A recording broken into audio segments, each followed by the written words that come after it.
Kali ini saya akan mereview sebuah mobil listrik Wuling Air-EP. Sepintas mobil ini seperti bajai. Ya, mungkin ini cocoknya menjadi pengganti bajai. Karena ini benar-benar mobil nyaman dikendarai, suspensinya empuk, dan powernya juga. Itu adanya di jalan tuh, awas. Ini area pemakaman ya di daerah Rawadas, Pondok Kelapa. Jadi saya kebetulan lewat sini, sekalian aja review mobil Wuling Air-EP di area pemakaman. Permisi, saya udah mohon izin kepada warga di sini untuk tidak mengganggu, cuma numpang bikin konten pakai mobil yang saya sukai.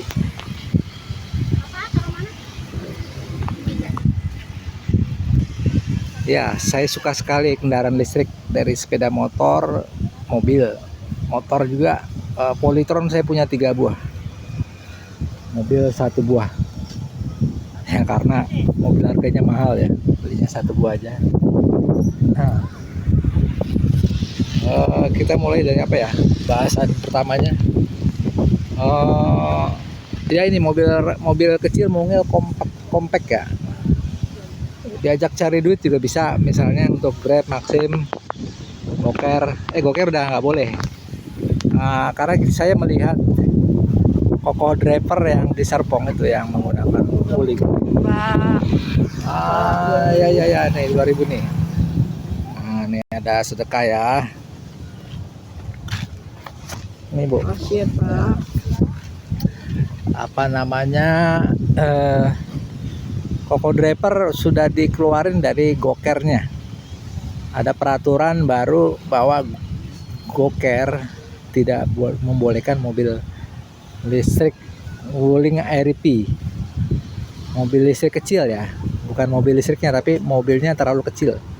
Tapi untuk Maxim bebas, dan untuk GrabCare masih bebas.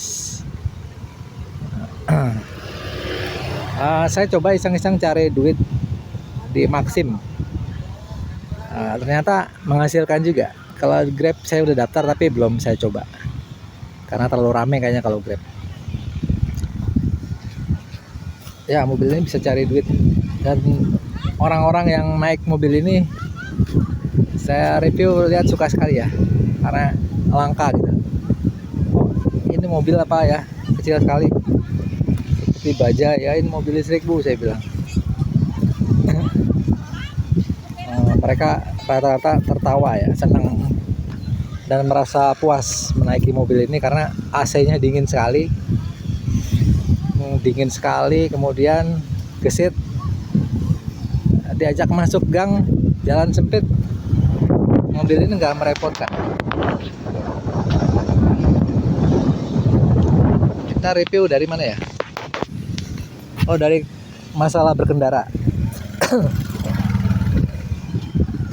Walaupun pintunya 2, penumpang masuk dari sini, dari kanan, dari kiri, dengan cara melipat senderan itu sangat mudah untuk masuk.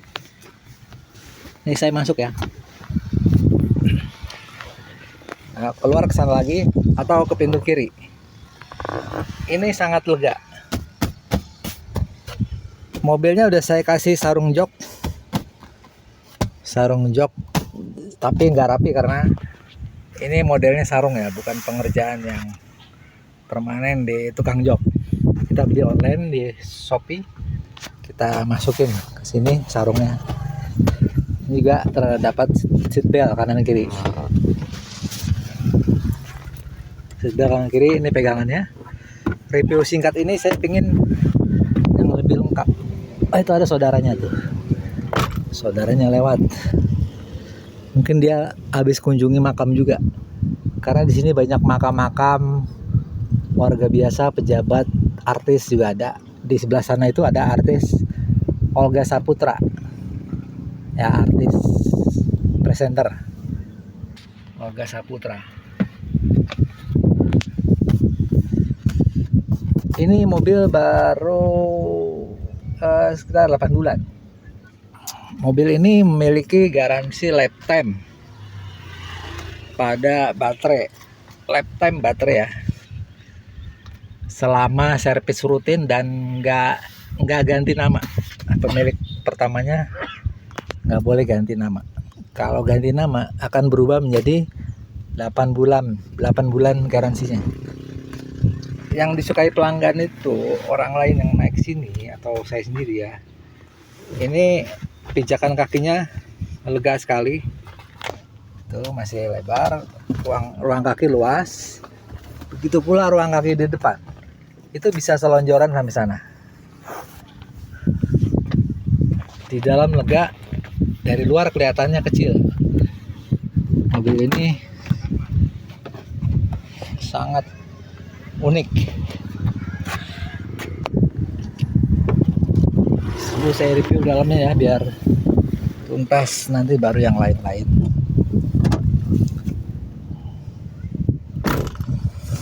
Audio hanya di sebelah kanan, sound sebelah kirinya nggak ada. Ini cuman variasi. AC-nya dingin sekali, luar biasa. Karena ruangannya kecil, AC-nya nggak ada, AC sentral nggak ada, tapi dinginnya sampai ke belakang. Semua rata-rata bilangnya dingin sampai belakang itu. Dashboard depannya sangat luas. Ini kalau naruh piring saya makan di sini, bisa naruh makanan tanpa jatuh, tanpa merosot, karena dia datar. Ini bisa saya manfaatkan untuk naruh air. Di sini ada untuk naruh barang juga nih.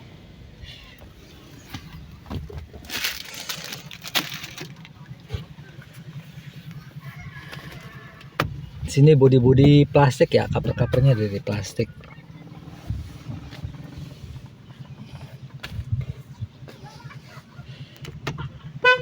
Ini bunyi klaksonnya seperti trompet.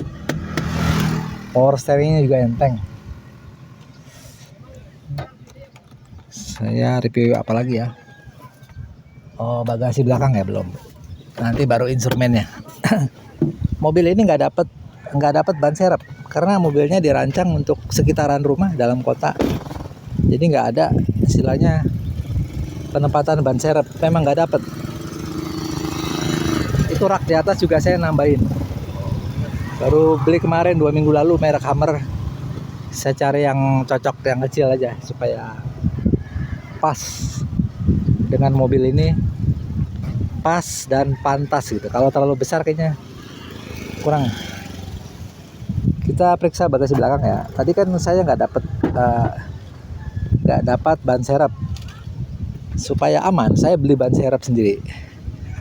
Cari pelek bekas di luar sana. Kemudian saya isi dengan ban motor Matic Scoopy ukuran 12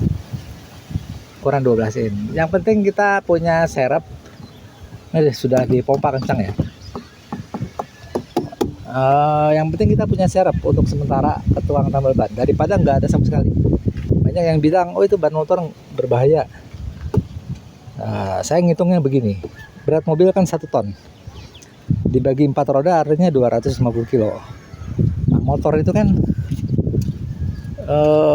bebannya juga 250 kg. Ya pasti kuat juga. Kalau kita pilih ban yang FDR ya, yang bagus. Yang penting masih bisa jalan daripada kita di tengah hutan atau jauh dari tambal ban kita kebingungan.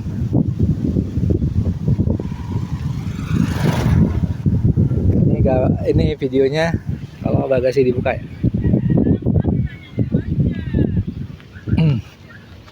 Ini pegasnya gua kuat. Saya juga bawa pompa sendiri, pompa injak 2 tabung. Ini paket dari Wulingnya, isinya buku garansi dan manual book. Saya juga bawa perpanjangan. Bila mana kita nginap di hotel, hotelnya memberikan fasilitas charging atau menggunakan listrik hotel, kita bawa perpanjangan.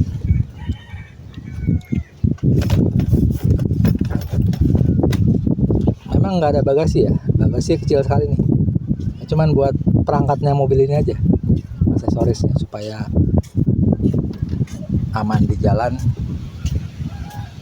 Untuk tipe ini adalah Light 300. Light 300 itu teorinya 300 km sekali full ngecas. Di Speedo juga terbaca jika 100% full, daya tempuhnya, jarak tempuhnya 300 km.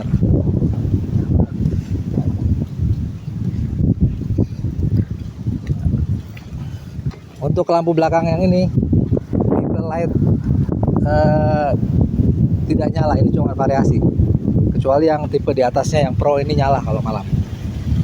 Ini cuma nyala lampunya aja, lampu atas variasi. Jadi depan belakang lampu garisnya nggak nyala ya kalau tipe Light 300.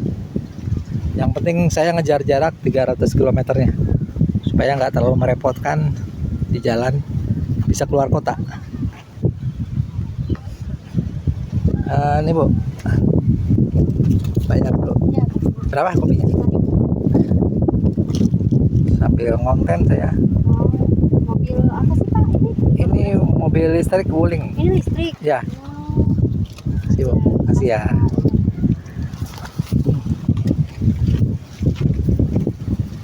Tunggu ya. Keluaran terbaru apa? Udah 2 tahun lalu. 2 tahun setengah. Saya minum kopi dulu. Iya.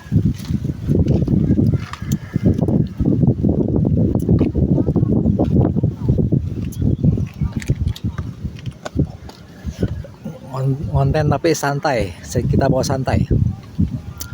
Kita lanjut ya. Karena ini lingkungannya kuburan. Ya, saya suka dengar cerita-cerita unik di sini. Pernah pedagang itu ada yang nggak bisa pulang di sana tuh. Dia muter-muter nggak bisa pulang, disasarin. Itu yang cerita warga di sini. Kebetulan saya punya teman di sana tuh. Cerita katanya udah malam dia nggak bisa pulang, muter-muter, ada ngomongin, akhirnya diantar pulang.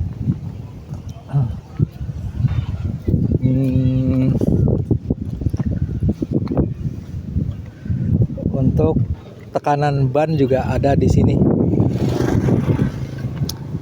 sudah tertera.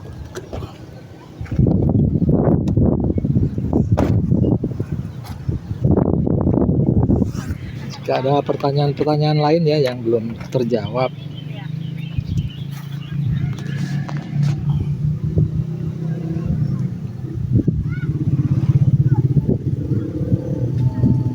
oh ini mah powernya, voltase, berat mobil, ya berat mobil.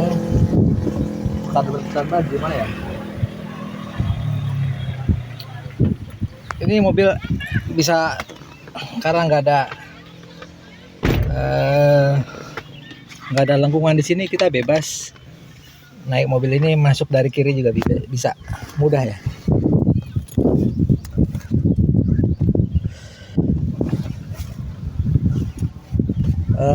Review mobilnya sebetulnya masih ada yang kurang ya. Elektriknya nanti aja. Cara buka kap depan, di sini ada tombol di bawah sini. Nah, dibuka, klek, nah itu udah kebuka. Untuk membersihkan dari debu-debu, kadang saya membukanya. Oh, bukanya harus 2 kali. Sekali baru kebuka, masih nyangkut, 2 kali lepas. Kemarin saya diajarkan oleh teknisi di Wuling Center. Nah, yang kedua kali baru benar-benar kebuka dia. Ini lucu ya, kapnya cuma segini aja.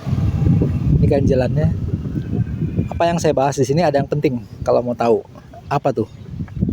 Nah, kalian baru tahu ya. Di samping baterai mobil yang besar yang menjalankan mobil ini, ternyata ada aki 12 volt. Ini juga heran, kenapa pakai aki 12 volt? Sedangkan motor listrik aja nggak perlu aki 12 volt. Dia dibutuhkan reducer, penurun tegangan 72 volt ke 12 volt kalau di motor sepeda motor listrik ya, yang saya punya, Polytron. Tapi kalau mobil ini butuh bantuan aki. Jadi persis seperti aki mobil biasa. Ini akinya ada di sini tuh, warna hijau. Jika aki ini rusak, padahal bukan baterai mobilnya yang rusak ya, tapi aki supportnya ini, support kelistrikan, maka mobil nggak bisa jalan, nggak bisa ready. Harus ganti aki dulu, baru mobil ini jalan lagi. Walaupun baterai mobilnya masih bagus ya. Ini adalah lucunya, kurang sempurnanya perancangan mobil listrik. Kenapa mobil baterainya besar bisa dimanfaatkan, masih beli aki lagi? Ini lucu sekali. Insinyurnya kurang pinter lah. Harusnya bisa dimanfaatkan. Reducer yang 115 volt, baterai besarnya kan 115 volt ya, sampai 125 volt, itu bisa diturunkan menjadi 12 volt. Bisa untuk kelistrikan yang lain-lain, lampu, tip audio, wiper dan lain-lain. Ya, jadi aki ini nggak diperlukan lagi kalau pakai reducer penurun tegangan. Nah, ini untuk air wiper ya. Air wiper di sini ini minyak rem. Nah, ini filter untuk bersihin AC, pengisian AC, stereon. Ini sikring yang elektrik ada di sini, fuse segala macam di sini. Kita tutup lagi. Untuk pengecasan ada di sini, nanti saya praktekkan waktu di rumah atau di video saya yang lain. Sampai KWH PLN-nya kelihatan berapa daya yang tertera yang berjalan pada saat pengecasan mobil listrik ini di rumah. Dari depan pengecasannya. Oh iya, pengecasan itu lebih murah di rumah. 1.450 per kWh.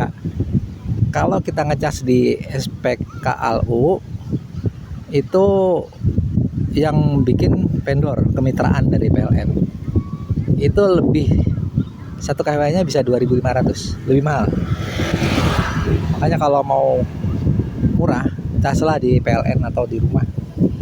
Di PLN murni ya.